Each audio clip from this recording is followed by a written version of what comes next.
Dans la dernière vidéo, je t'ai expliqué qu'il y avait le lieu secret à l'intérieur et le lieu secret à l'extérieur. Et dans cette vidéo, je vais t'expliquer comment concrètement arriver dans ce lieu secret. Pour moi, il y a plusieurs étapes qui sont assez simples. Déjà, définis où est ce lieu secret physique. Ça peut être dans ta chambre, comme j'ai dit précédemment, ça peut être autre part. Et fais en sorte en fait de créer des habitudes qui permettent de conscientiser le fait que tu passes du temps dans la présence de Dieu.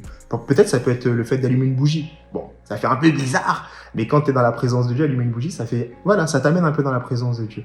Deuxièmement, c'est vraiment le fait de conscientiser le fait que Dieu habite déjà à l'intérieur de toi, d'accord? Souvent, on lève les mains vers le ciel comme ça, mais en réalité, Dieu est déjà présent à l'intérieur de nous. C'est-à-dire que tout ce dont on a besoin, c'est déjà à l'intérieur de nous.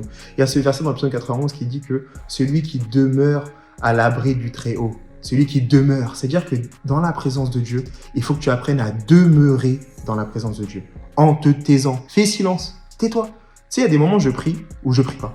Ou juste simplement je demeure, je me pose, je suis à genoux et je me concentre sur la croix, je me concentre sur Jésus-Christ. Et vraiment l'exercice que tu pourrais faire ce soir, c'est même si tu passes 5 minutes, 10 minutes, 15 minutes, peu importe le temps, mais vraiment conscientise, garde tes yeux, ton attention fixée sur Christ. Garde tes yeux, ton attention fixée sur Christ. Contrôle tes pensées, arrête de penser à n'importe quoi. Moi, ce que je te conseille, c'est prends un verset par exemple et concentre-toi sur ce verset. Et si tu veux développer ton intimité avec le Seigneur, j'ai développé une application. Si tu veux tout savoir, va sur ce profil.